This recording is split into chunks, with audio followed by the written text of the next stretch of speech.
Alright everybody, strange. This might be the first and only day of the semester where you guys have not heard my loud air conditioner in the background. Great. So today, what are we doing? We are working on St. Augustine today. Welcome.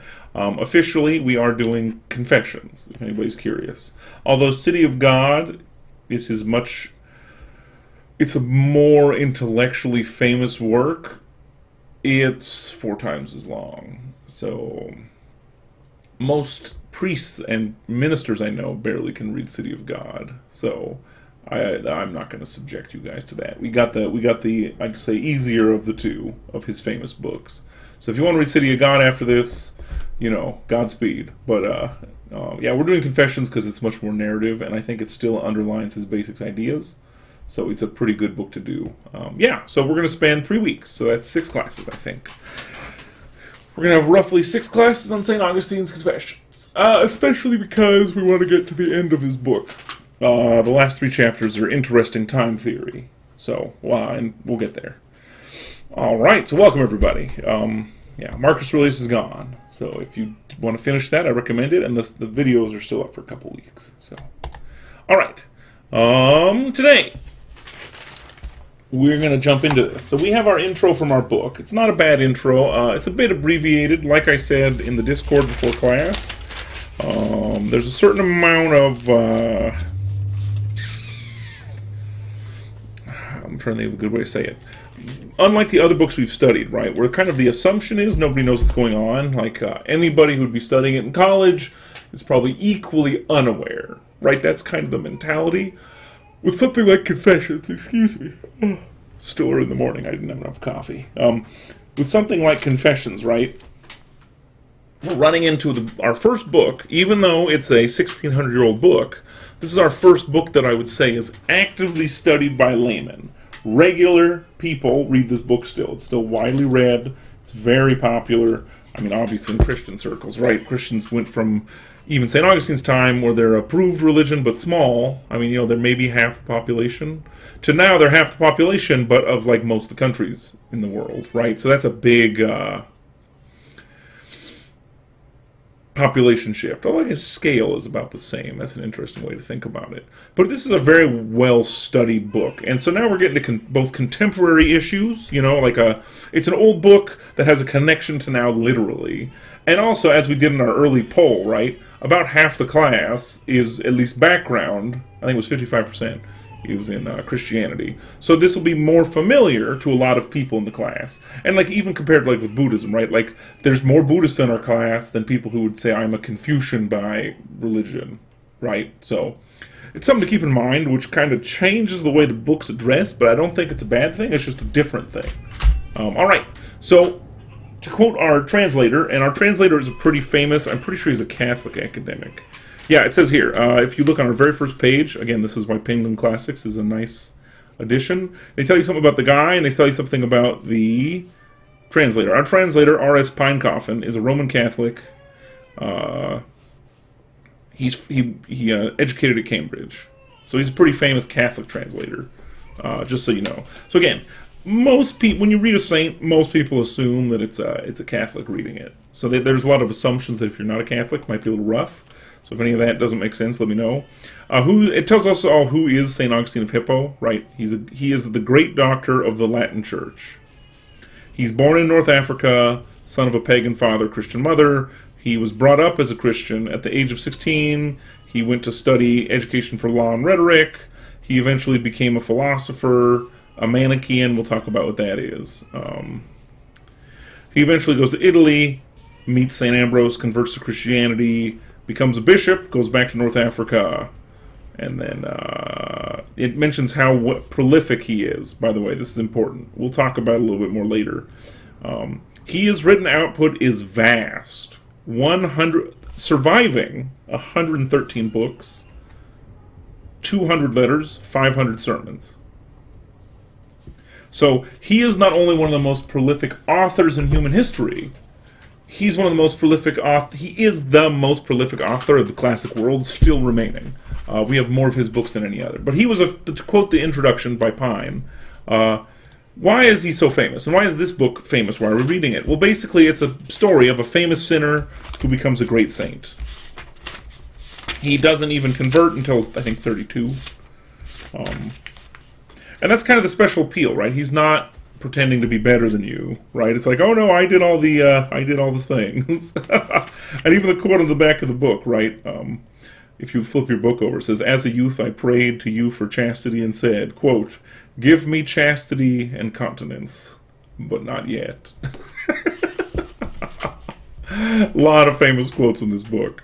So he wants to be chaste, right? Like, not do crazy lusty sex times, but not yet, you know. So he's a very, like, sympathetic guy for a lot of people. So that's what makes him, you know, popular still. His mother is also a saint, by the way. Her mother's name is Saint Monica. Why is she a saint?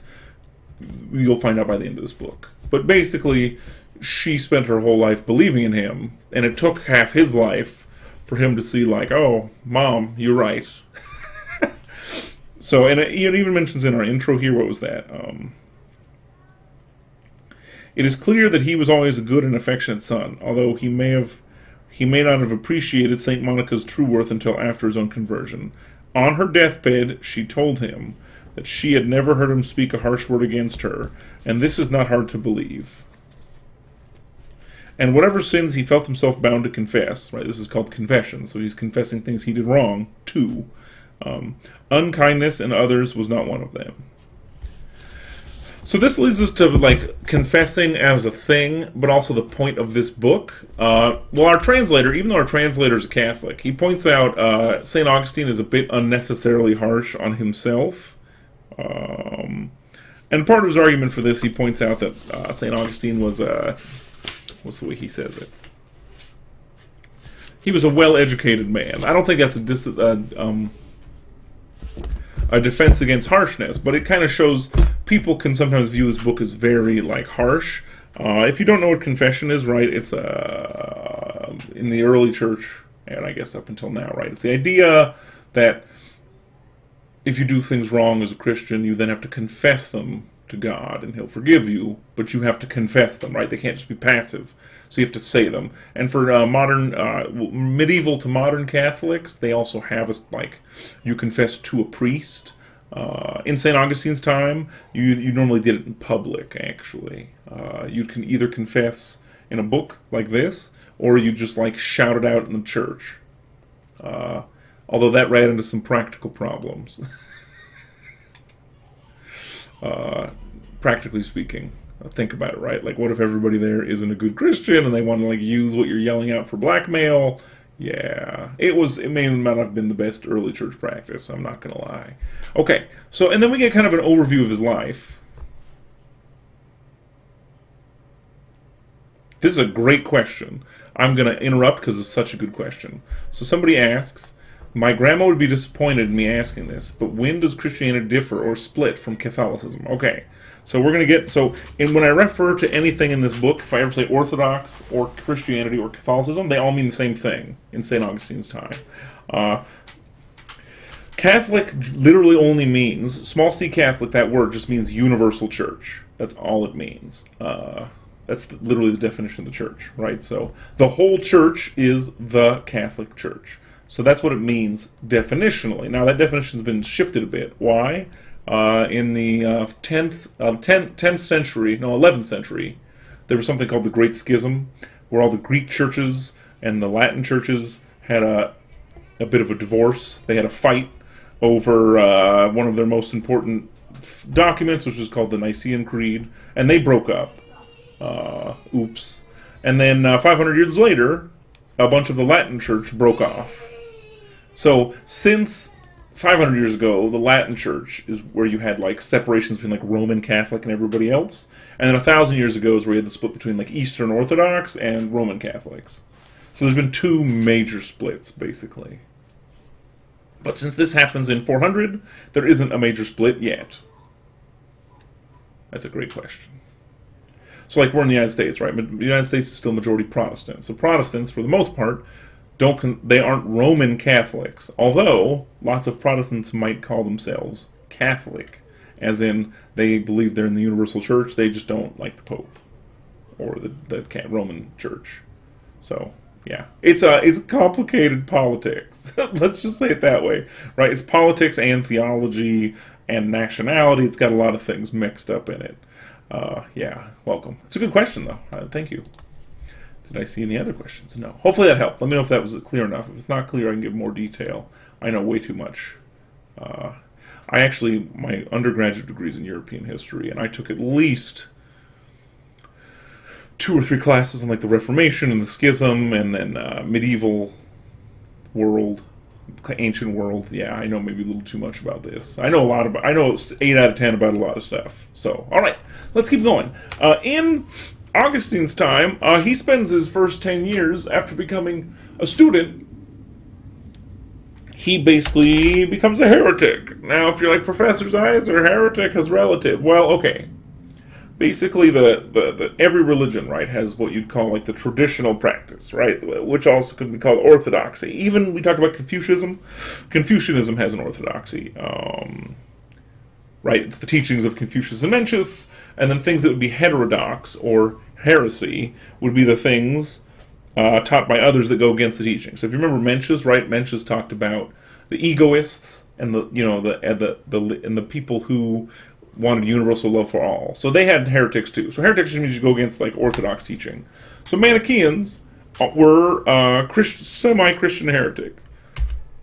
Now this is interesting. They thought Christianity was partially true. They didn't think there was a Mary's virgin birth. They thought Christ existed, but he didn't actually die and rise again, right? Like, God wouldn't do that. Christ was just like kind of a guy, and then he went and hid in a hole or something. So, this is the funny part I've noticed about philosophy and religion. The arguments against and for religion don't actually change that much in 2,000 years. Basically, all the fights we're having now, they had in the Roman Empire, which is quite entertaining. So, but he was a Manichaean for a while. Now, what's the difference between Manichaeans besides they obviously reject the pillar of Christianity, right? Like if you don't think Christ died, it's not Christianity. It's literally called the religion of Christ. And if you don't know anything about Christianity, by the way, Christ is the Greek word for Messiah, which is the Hebrew word, which means like God will send a savior to save us all. So Christianity is like the Messiah religion. That's what it means. And who is it? Well, Jesus Christ. And the whole pinnacle of religion is he's God, and he died for the sin of humans, and he's here to save us all. Without that, it's something, but it's definitely not Orthodox Christianity anyway. So they rejected basically the pillar of Orthodox Christianity. Now, why would they do that? They basically had a Zoroastrian understanding of good and evil. Zoroastrianism is a traditional Persian, and at this time there was no Islam yet, so there was still Zoroastrian. This came out of Persia, so traditional Zoroastrians. And Zoroastrians believed that when the universe was created, it was co-equal, like good and evil created the universe together, and they're two competing gods. So they're co-eternal and co-equal. For a Christian, that is not acceptable. We'll talk about why later. Well, it's something like God didn't make evil, and God is greater than evil, and evil is within time and not equal to God, which would be contradictory to his character. We'll talk about his character today some. Augustine actually mentions it. But they believed in like a binary. It's almost like Taoist, right? Like there's the yin and yang of good and evil. So they believed. They also believed material was not equal. I shouldn't say equally good and evil, but it contains good and evil. I'm going to change that. Let me see, because it's not actually correct. Contains. There we go. All right. So when I say material contains good and evil, the Manichaeans thought certain things in reality were more good or more evil. So literally one of the most important parts of the religion is here. So I'll show it to you because it makes sense. They thought they were actually vegetarians, like the high level. They called them the elect Manichaeans. They would refuse to eat meat because they thought meat contained more evil than good. And by the way, they all say dark for evil and light for good. So meat was more dark and evil. Vegetables were literally more good because they had more light, right? Photosynthesis, that's their argument basically. So certain things were good or evil materially. So what's the consequence of this? Is that how you live your life? Manichaeans thought material makes you good or bad. Does this make sense? So they're materialists. Now, why is this wrong from a Christian point of view? You make yourself, like, you choose to be evil. Does that make sense? Like, for a Christian, and St. Augustine talking about this a lot, don't you worry. But, is a choice thing. It's not a material thing. But for Manichaeans, they were materialists. Like, they thought what you consume would make you good and evil. Or what you do. I mean, you know, like the things around you almost. They also, Manichaeans, like high-level Manichaeans, were forbidden to marry. They're like, oh, that's like celibacy, right? No, it's not like celibacy, it's different. They're forbidden to marry because they basically thought the whole act of procreation was evil.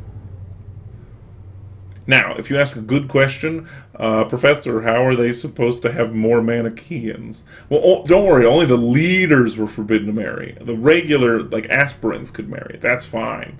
So this was a 10-year span in Augustine's life. And we'll get to it more, because he'll talk about it. But this is just kind of outlining it, right? Remember how the introduction mentions he's a famous sinner who became a great saint? So he wasn't only a sinner, right? The guy was actually he became like a heretic from a Christian point of view. But then he came back from it. Now, part of his path out, this relates to us, actually. He eventually got interest in philosophy and became a Neoplatonist. Now, what is a Neoplatonist, right? It means a new Platonist. Oh, so remember Plato, right? These are literally the teachings of Plato. But they basically, because this is 700 years later, this is how big the gap is between Plato and St. Augustine, right? It's a 700-year gap. So in that intermediate 700 years, Platonism had more thinkers and more philosophers, and it had evolved. It had grown as a philosophy system. So he became a Neoplatonist, and we'll see this in his journey too. And actually, through St. Augustine, some Neoplatonist kind of concepts they enter Christianity. Although he would say something more like Neoplatonists intuited some of God's truths, and he's just pointing out the ones they noticed. That's what he would have said. Now he mentions our introduction guy, Pine. His name's hard for me to remember. Hold on. Pine Coffin. What a name. What's your name? You're literally a coffin of pine. Yes, British have some great names. So why is this important for the kind of the narrative? Well, the Neoplatonists and their books helped St. Augustine towards the spiritual nature of God. Oh, right. Another thing for the Manichaeans, God is material for a Manichaean. God is not spiritual. He doesn't exist outside of matter. So Neoplatonists actually help him kind of break out of Manichaeism. At the time, he began to understand that evil results from man's misuse of free will. So this is actually a Greek idea. It's not a purely Christian idea. It's also a Christian idea. But the Platonists believed that God could do no evil thing, right? God is all goodness, God is all forms. Remember we talked about forms and matter. God's all forms, God's all causation. A lot of this is going to come up again. So like it builds on the theories we studied under Plato. A lot of it will come back. Let's see. This was the beginning of his conversion. So basically Neoplatonism actually led him to convert to Christianity. And then at this time he was living in Italy. He got invited there to be a rhetoric teacher. He even taught for the emperor. It says here, he listened with great attention to the sermons of St. Ambrose. Ambrose was a bishop in Milan, I think, to which he had been attracted only by professional interest of the preacher's reputation as a fine speaker. So St. Augustine was a rhetorician, right? He did rhetoric. So he heard about St. Ambrose's just ability, and so he went to learn from him. By the way, if you're curious, why do I call them all saints? Because they're officially saints. All saint means is someone the church has basically said, we're sure they made it to heaven, and they have an example we should follow. That's the most, venerate means to, respect by remembering. That's the most basic definition of veneration. So, I'm using it as a proper honorific. Oh, also, for the old church to be a martyr, you had also be martyred to be a saint, which means killed for the faith. So Augustine gets there too, but we'll talk about that at the end. He learned how to approach the scriptures and to look at the spiritual meaning behind the literal sense. So he went from a guy who was very literalist to eventually seeing kind of like, we'll say, spiritual reality. So that's how Neoplatonism helped him. So that's what we get from the intro. And again, that's like just a super short version of what we're going to do in this book, but it's helping us get there. Now, I already mentioned this, but he is a prolific author, St. Augustine. This is like why you should care. And as I mentioned, he's not only one of the most prolific authors in human history. Remember, we have 113 of his books survive. He wrote more than that. But of the classical Western world, he is the most prolific author. Although I think even compared to China, I think he's the most prolific author of the classic world anywhere. So, and this is why leaving him out is such an omission. Even if somebody wasn't a Christian, right? This is like the most prolific author of the Roman world, and a lot of people have never heard of him. So that's both kind of sad, but it's also it's like you get an incomplete understanding of the classical world if you skip St. Augustine. All right, and he's very in his way ecumenical. Basically, he's read by all Christians still. Philosophers still read him too, by the way. Even a secular philosopher I use in another class points out the last bit of Confessions, book 11 to 13, might be some of the greatest works of philosophy ever written. Even if you're a complete atheist materialist, it's so well done. But as a devotional thing, Protestants, Catholics, and Orthodox still read Confessions, and St. Augustine in general. I'm sure of it for Protestants. St. Augustine is the most quoted saint who's not St. Paul. And if you don't know who St. Paul is, he wrote like half the Old Testament. Now, maybe not half, maybe 40%. So, but anyway, this is a big deal, kind of understanding relevancy to today. And like I mentioned, his time theory and his pure philosophy in books 11 to 13 are like, it's shockingly good. The atheist philosopher I mentioned, his name is Bertrand Russell, this actually made him complain. He thought this pure philosophy was so good, he laments that St. Augustine wasn't a politician or something, because maybe he could have saved the Roman Empire. He was that brilliant. That's a guy who doesn't like religious people. If you've never read Bertrand Russell, he just doesn't like them. But St. Augustine, he has a lot of respect for him. So, regardless of your religion, St. Augustine was a great mind, and it's good to keep that in mind. All right. I'll say too, as we go, even though it seems autobiographical, and the format of the book, right? If you haven't read book 1 yet, it's basically prayer format, right? He's praying, but he's also asking a lot of questions. So part of the kind of process of this confession is admitting what he doesn't know, and he's kind of asking for like intuitive or revelation knowledge, right? But pay attention to the questions he asks. Both like religiously is fine, but also philosophically, right? Like, wait, what does this question mean as like a philosophical question? Like, what is he trying to ask? What is he trying to understand? And we'll get into a lot of these questions too. And finally,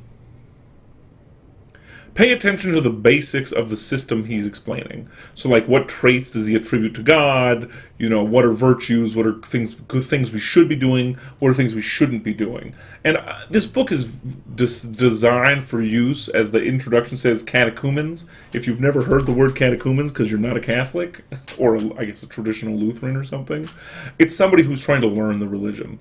So this book is one reason I'm not going to spend too much time explaining all the basics. This book's actually designed to teach the basics. That's actually the function of the book. So it's not only his confessions, it's him trying to help other people with his own confessions, to like understand his faith.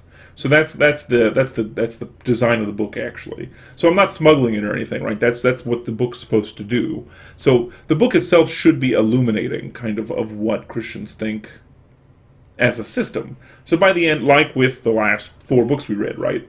It's the kind of design, not the kind of, I have a note on my monitor, stop saying kind of. For some reason I say that a lot in person, or when I'm not in person, I don't know why. But the goal of this book is education too, not just him, you know, confessing all the horrible things he did. He's trying to learn, right? He's trying to like figure out what's the structure of reality in life, but also educate. So, all right, wow, that was your spiel. That went way longer than I expected. Any questions about the kind of intro or the setting or the significance before we get into the content? I will give us at least 30 seconds.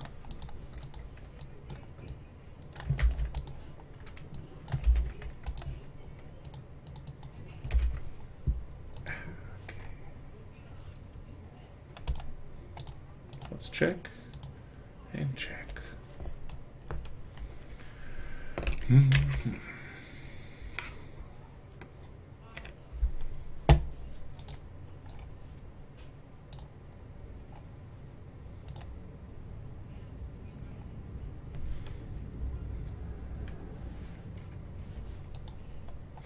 Great. Okay, I don't see any questions popping up. Double check. Oh, I see somebody might be typing. If you're typing, finish typing. I'll be happy to answer it when I see it. And we will jump in. And yes, most of these pictures are just classic paintings of St. Augustine or some situation he's in. He also happens to be one of the most painted early saints. People love to paint him. And this is actually the cover of our book.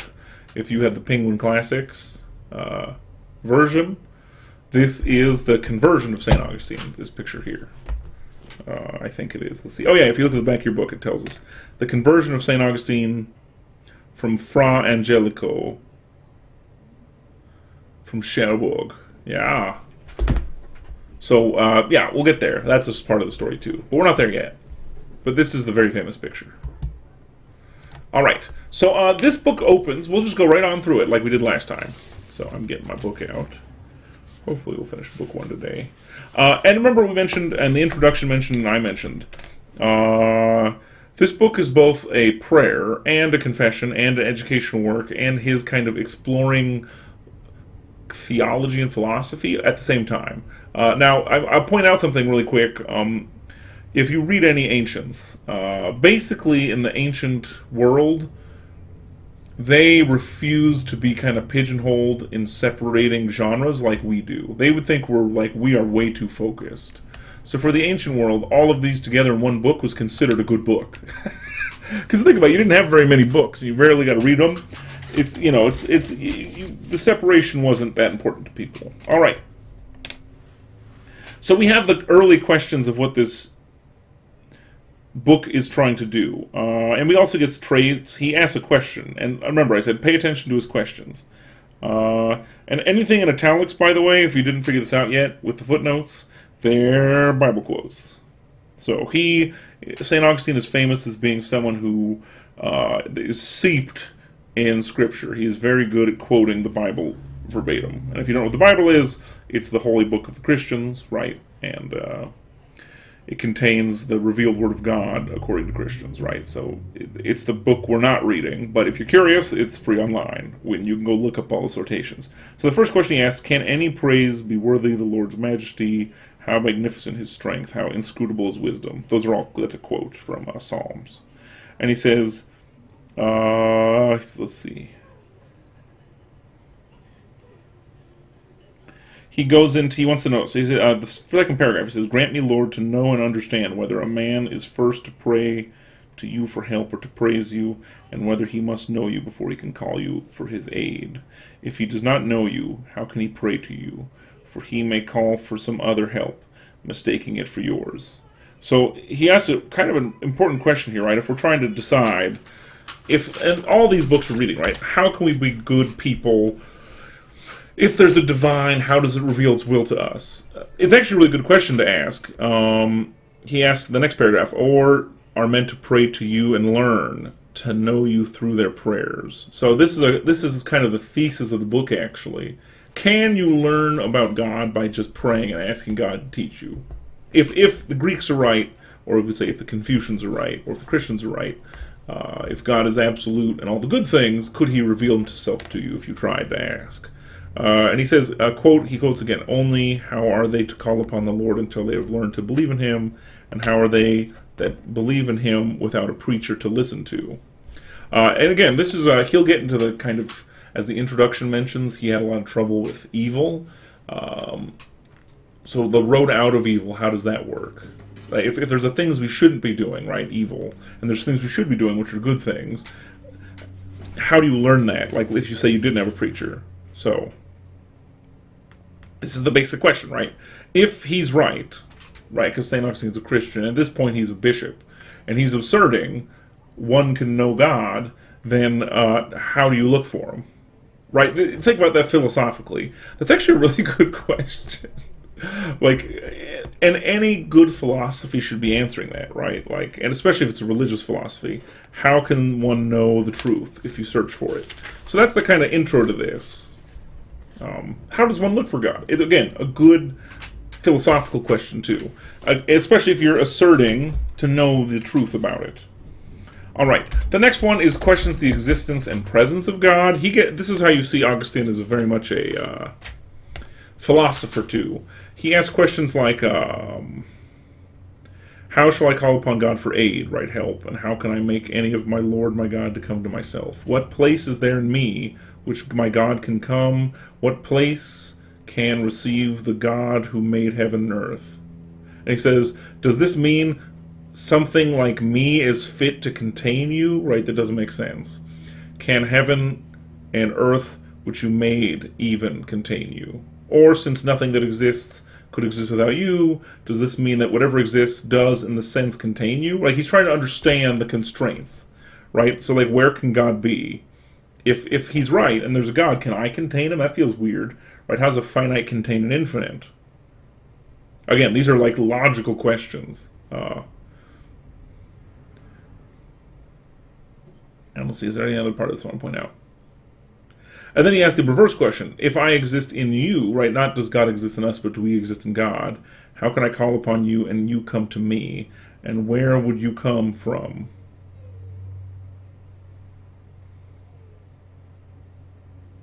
And he says, I cannot leave the bounds of heaven and earth, so I can't know the end of this. So again, he's asking, these are good questions, right? So if we're looking for God, like let's say he's trying to convert someone, or he's trying to prove he's right, you have to ask, where is he, and then how can I contain him? Because that's the problem of God. Classically, the Greeks ran into the same problem. How can I contain the knowledge? Oh, that's annoying. How can you contain the knowledge of God as a finite being? The Greeks just said you can't. That's what the Greeks said. So there's a point.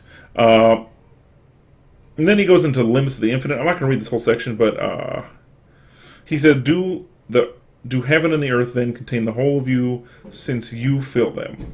Or, once you have filled them, is some part of you left over, because they are too small to hold you? If this is so, then you have filled heaven and earth. Does that part of you which remains flow over into some other place?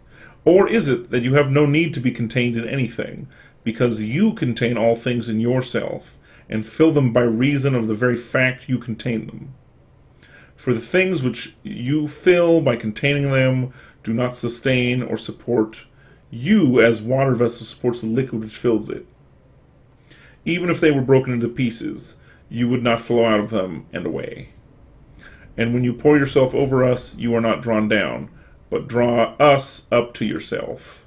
You are not scattered away, but you gather us together. So it's trying to, like, understand what is the containing limitation of the infinite, right? He's working it out. This book is still a thought process, right? And again, you're also getting that answer to this question I asked you guys. Let me switch back really quick. Pay attention to the basics, right? So even if you knew nothing about Christianity before reading this book, you've now gotten a couple basics, right? That, like, the Christians assert God is unlimited, right? Obviously, they're theists, right? They assert there is a God. That's pretty obvious within 2 pages, right? But they're also asserting the limitlessness of said God. So, again, these are the kind of questions he's attempting to answer. So, assuming those are true, he then asks, like, what God am I worshiping then, right? Like, if there's an unlimited God that fills all space and time and is beyond it, and we can find him, right, even though he's infinite, what are the traits? So this is where we get number 4. This is subsection 4 if you have your book. I guess some people probably the electronic copy. Hopefully everybody's book has the subdivisions. They're not, I wouldn't even call them chapters. They're almost like idea subdivisions or question subdivisions. He says, what then is the God I worship? Think about how basic that question is, but that's a great practical practical question to ask, right? Like, if somebody's religious or not, right? Like, let's even break it down. Like, let's say you're an atheist or something else. Like, what am I worshiping exactly? That's a great question. Imagine you as like I'm sure at least a third or half of you asked this question when you were a kid and your parents are trying to raise you in a tradition, and you're like, what are we doing? Right, that's a really good, basic, early part of the book question for anything you do, right? Both for philosophically and for religion. And then now we get traits. He answers his own question, kind of. He asks another question. He can be none but the Lord God himself. Who is the Lord God? And then he says, here's we go, we get traits. He says, you, my God, are supreme, utmost in goodness, mightiest and all-powerful, most merciful and most just. You are most hidden from us, and yet the most present among us, the most beautiful, yet the most strong, ever-enduring, and yet we cannot comprehend you. And he keeps going. More. This is where we start to get some Greek traits. You are unchangeable, yet you change all things. You are never new, never old, yet all things have new life from you. You are the unseen power that brings decline upon the proud. You are ever active, yet always at rest. You gather all things to yourself, though you suffer no need. You support, you fill, you protect all things. You create them, you nourish them, you bring them perfection. You seek to make them your own, though you lack for nothing. You love your creatures, but with gentle love. You treasure them, but without apprehension. You grieve for wrong, but suffer no pain. You can be angry, yet serene. Your works are varied. Your purpose is one and the same. You welcome all who come to you, though you never lost them. You are never in need, yet glad to gain, never covetous, yes, exact return for your gifts. We give abundantly to you so that you may deserve a reward, yet which of us has anything that does not come from you? So he keeps going. So this is a whole paragraph on describing the traits of God, basically. So if you've never heard a definition, and again, right, even though I mentioned a lot of people read this, many, many more never read it. So some people have kind of squishy theism where they can't define, like, what are the traits? Here's literally just a list, right? What are the traits of the Christian God? Bang, right here. Very obvious and well laid out. Again, you can disagree with it or not like it. Those are both available. But he is pretty strong at showing what they are. So I'll give him credit for that. Let's see. Next section. If all those things he just listed are true, then he asks a couple good questions here. So again, this is St. Augustine's thinking. He's all very logical. Again, you might not like his premises, or you might, like, say you're an atheist or a different religion, you might not agree with him, but he tries to build logically. Remember, he's a philosophy and rhetoric teacher, so he tries to build logically. His next question then is, who will grant me to rest content in you? To whom shall I turn for the gift of your coming into my heart and filling to the brim, so that I may forget all the wrong I've done and embrace you alone, my only source of good? And he keeps asking questions. There's more.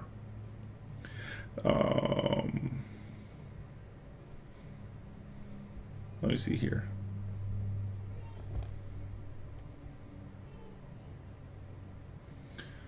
And this is basically just his petition. And to give you kind of his, this is why people sometimes call him very humble. This is that last paragraph of 5. He says, my soul is like a house, small for you to enter, but I pray you to enlarge it. It is in ruins, but I ask you to remake it. It contains much that you will not be pleased to see. This I know, and I do not hide. But who is to be rid of these things? So this is his justification, basically, for God's good, and then why he is writing this confession. So I do not wrangle with you for judgment, for you are truth itself. This is where we're getting more traits of God. You are truth itself, and I have no wish to delude myself, for fear that my malice should be self-betrayed. So again, This is, remember I mentioned there's the overlap in the traditions of the Greeks and the Christians? This is one of them, right? Like, God is literally embodied truth for Christians and Greeks, and probably classic Hebrews as well. So, all right. And then we get to this becomes a linear narrative pretty quickly, but he asks a really interesting, like, again, he starts asking good questions.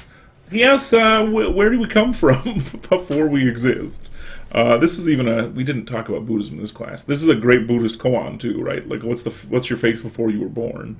But he says, but dust and ashes though I am, let me appeal to your pity, since it is not by your mercy that I speak, not to a man who would simply laugh at me.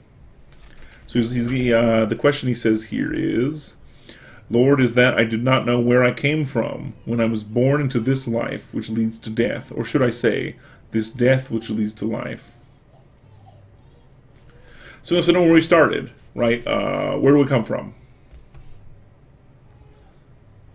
Again, it's a good question. And he tries to opine, and this is where we start to enter the narrative. He mentions an infant. And this is one of his longer, number 6 is where we start to get our longer subsections, and they start to get more narrative. He mentions, here we go, but although I do not remember all of myself, I know that when I came into the world, all the comforts which your mercy provides were ready for me. He lived in a comfortable house, basically, with a comfortable family. This I was told by my parents, the father who begat me and the mother who conceived me. The two of these bodies you formed in me the limits of time, so that I was given comfort of a woman's milk.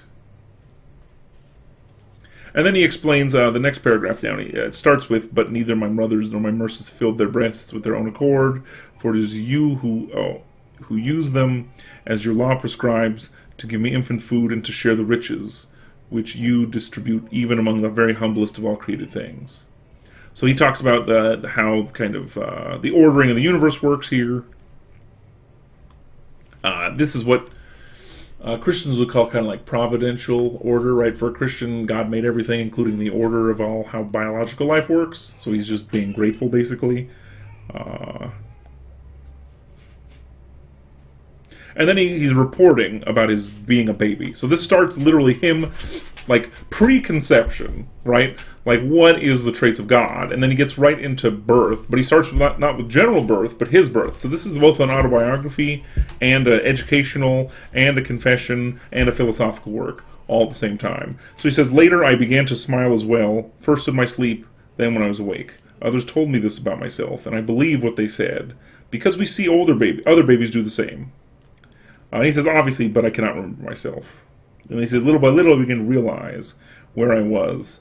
And this is the best part. And to want to make my wishes known to others who might satisfy them. I'm only laughing because it's true, right? But he's basically oh, by the way, this book has a lot of psychology, too. Psychology wasn't a field until like 120 years ago. So everybody did some psychology. So he says, I could not do so because my wishes were inside of me, while other people were outside, and they had no faculty which could penetrate my mind. So I would toss my arms and legs and make noises, hoping that such few signs I could make would show my meaning. Right? Have you ever seen a baby? Right? And flailing. And if this is the best part, and if my wishes were not carried out, either because it had not been understood or because what I'd wanted would have harmed me, I would get cross with my elders, who were not at my beck and call, with people who were not my servants, simply because they did not attend my wishes.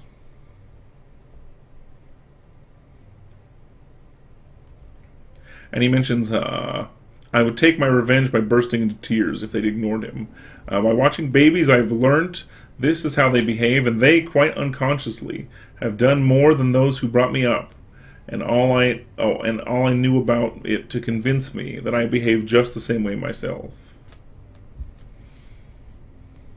The next paragraph, he hints at his time theory. I'm trying to see where I am here. Yeah, this I have a lot of notes on 6. My goodness. This one he hints at a little bit of his time theory. He says this: my infancy is since long dead, yet I am alive. But you, Lord, live forever, and nothing in you dies, because you have existed from before the beginning of the ages, before anything that could be said to go before, and you are God and Lord of all you had created. And then this is where we get... Do I have it on here? Hold on. Oh, yeah. We also get a little bit of causation. This is very much a Greek idea of causation, which it doesn't go against Christian theology, and they've pretty much adapted it strictly. He says here, halfway down on 26 in number 6, you are the first causes of all things not eternal, the unchangeable origins of all things that suffer change, the everlasting reason of all things that are subject to the passage of time and have no reason in themselves. So, this is basically a Platonic Aristotelian argument for the first cause and the unmoved mover, basically. So he's restating it. And he goes again to talk about asking a question about the stage of life in his mother's womb. He's like, I don't understand that.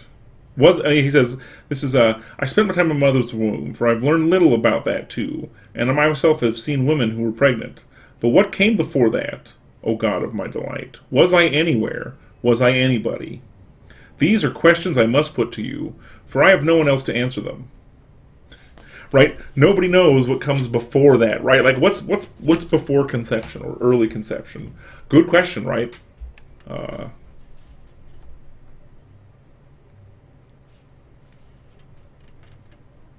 he just thanks God for letting him be able to empirically see some of this from other babies.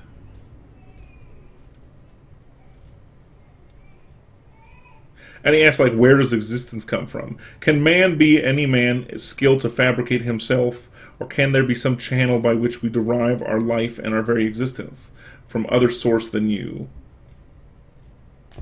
Right, he attributes everything to the Maker God. Again, he's a Christian. And again, we get some of the traits of God again. For you're infinite, you never change. In your today, oh, here, and this is his time theory. In your today never comes to an end, yet our today does come to an end in you, because time, as well as everything else, exists in you. And he goes further here, talking about the time theory, the end of 6. This is one of Augustine's true inventions. But again, this is why he's justifying, like, why are you asking God all these questions? He's like, well, I mean, if God made all the stuff, and time, and me, and everything, well, sure, I can ask him. Maybe he'll answer my question, right? Like, why not? He could do it.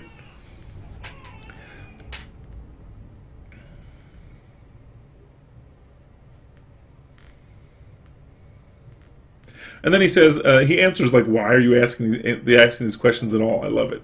Here at the end, he says, at the end of 6, need it concern me if people cannot understand this? Let them ask what it means. Be glad to ask, but they may not be content themselves in the question alone, for it is better for them to find you and leave questions unanswered than to find the answer without finding you. So, of course, he wants to know the answer to all this, but, again, he's a bishop, right? So his true answer is like, hey, if they find God, finding the answer to this doesn't matter. And then we get much more into, oop, there's my daughter again. We get into sin here. 7 is where we get into sin in men and babies. So Augustine is firmly of the belief, which basically all Orthodox Christians were, and probably still, if they're Orthodox. He says, how wicked are the sins of men? Men say this, and you pity them because you made them, but you did not make them sin in him.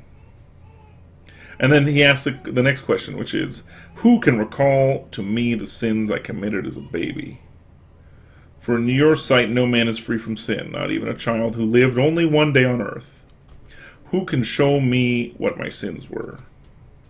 So he tries to figure out, like, what are the sin of men and babies? Like, because this is a confession, right? So if you're confessing something, you have to understand what sin is, right? You can't just confess, you can't just confess not sins if you're confessing, right? So you have to admit what you did exactly. So he's going for broke, man. He's starting as babies. So both theoretically, and what did he do? So you hear my daughter crying, so theoretically she is sinning, but timing is perfect. Oh, that's great. And if you can hear my daughter, this will be relevant. He says, quote, was it a sin to cry when I wanted to feed at the breast? He said if he cried for mother's milk now, others would laugh him to scorn. Then, so too, when I deserved a scolding for what I did, but since I could not have understood the scolding, it would have been unreasonable, and most unusual to rebuke me. He says this, we root out those faults and discard them as we grow up, and this is proof enough they are false, because I have never seen a man purposely throw out the good when he clears away the bad. Right? When we try to make people better, we don't throw away the good too if we can help it. It can hardly be right for a child, even that age, to cry for everything, including which would harm him, and work himself a tantrum against people older than himself and not required to obey him, and try his best to strike and hurt others who do not know better, or who know better than he does, including his own parents, when they do not give him and he refused to pander the whims which would not only harm him. And this is interesting. So in conclusion, this shows that if babies are innocent, it is not for lack of will to do harm, but lack of strength. Oof. So babies sin too, and he's basically confessing for his own sins as a baby, but he's pointing out that, like, babies also do it. But at the same time, right, he talks about jealousy of babies. That's the sin of babies, basically. He gives an example of, like, a nursemaid. If you don't know what that is, basically until 100 years ago, if you were like a rich or affluent woman, you'd pay a peasant woman who's also nursing a baby to nurse you too. So she'd nurse her own kid and your kid. How does that work? I mean, basically, my brain's breaking. Give me a second. Biology is great. Basically, women can produce as much milk as is needed by, like, I think in the first 3 months. So there's no reason a mom can't produce enough for 2 babies if 2 babies are feeding. So that's a thing humans did for a long time. Man, my daughter's pissed. She must be hearing what I'm teaching. Oh, all right. Anything else here I want to cover? Of course, because this isn't just a confession, he thanks God again. That's what he does a lot, and he says, you, O Lord my God, gave me life and body when I was born. You gave me my 5 sentences. You furnished it with limbs, and its of the proportions. You implanted it all the instincts necessary for the welfare and safety of a living creature. For these gifts, you command me to acknowledge you and praise you and sing your honor of your name, which is a quote from Psalms 91. And because you are Almighty God, because you are good, because I owe you praise for these things, even if you had done nothing else. So again, right, we get the theory, another theory here, which is kind of the theory of how does things come to be. It's all instituted order by God, basically. All right. He goes to boyhood, so the next stage of his life. And he talks about the learning language. I love this. The desire to learn language. He said, I ceased to be a boy with the power of speech. I can remember I realized how I learned to speak. It was not only my elders who showed me, but instead I taught myself using the intelligence which you, my God, gave me. And then he tried to express his meaning by crying, and then he figured out how to talk.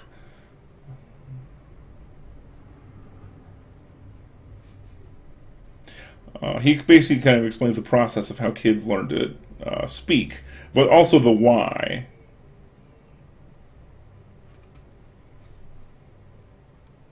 Here we go. Yeah, I began to express my wishes by means of them.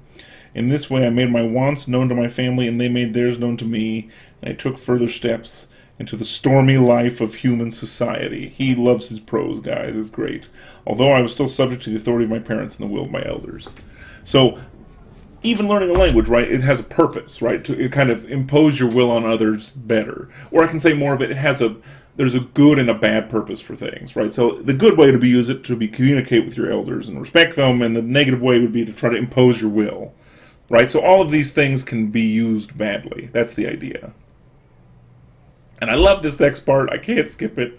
He then entered a period of suffering and humiliation, also known as formal education.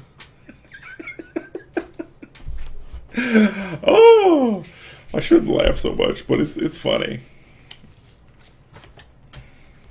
And listen to this introduction, everybody. I love his introduction to school. This is the top of 9, if you have your book. But, oh my God, I now went through a period of suffering and humiliation. I was told that it was right and proper for me as a boy to pay attention to my teachers, so that I should do well in my study of grammar and get on in the world. This was the way to gain the respect of others and win it for myself, what passes wealth in this world. So I was sent to school to learn to read. I was too small to understand what purpose this might serve. And yet, if I was idle at my studies, I was beaten for it, because beating was favored by tradition. Countless boys long since, forgotten, had built up this stony path for us to tread, and we were made to pass along it, adding to the toil and sorrow of the sons of Adam. This man did not like school. And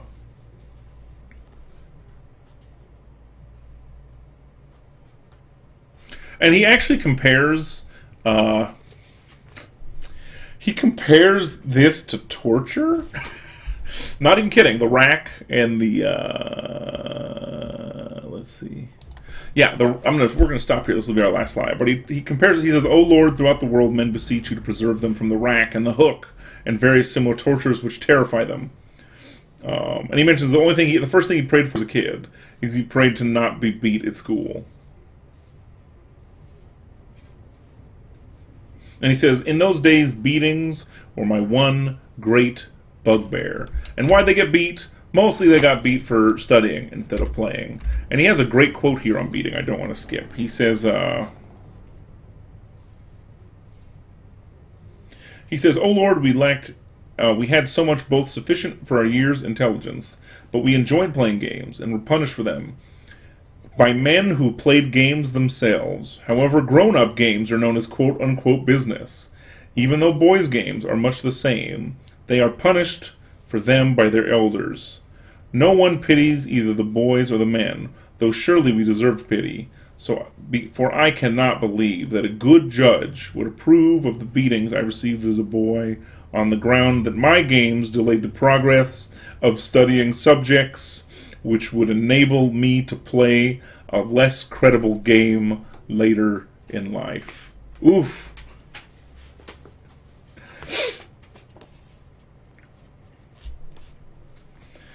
Oh, so yeah, he was not a fan of his education at all. And he points out, was the master who beat me himself very different from me? If he were worsened by a colleague in some petty argument, he would be convulsed with anger and envy, much more than I, when a playmate beat me at a game of ball.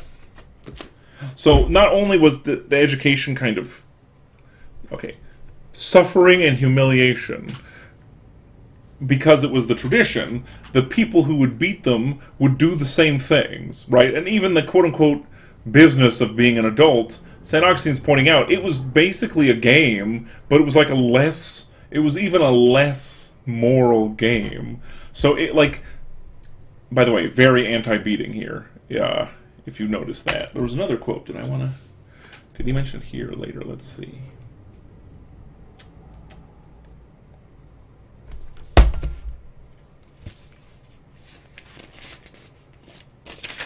I'm gonna see. It might be later. Man. No, I like that one. We might have more later, though. He talks about it again. He does not think beating is good for education. Let's just say that. All right, so we're out of time. We're about halfway through book one. A little bit more, actually. All right. Any final questions? Please type them in. Let me know. I'll be happy to go over them. Here's a nice picture of a North African ruin. They're actually very well preserved. Any questions about this so far? If not, we will be doing Confessions 2 and 3 next class. Chapters 2 and 3. They're called books, but I mean, I'm going to call them chapters because it's what they really are. Besides that, if you have no clarifying questions, great. If you do, though, I'll answer them in the chat. Otherwise, we'll be free, and I'll see you all in 2 days. Have a good one.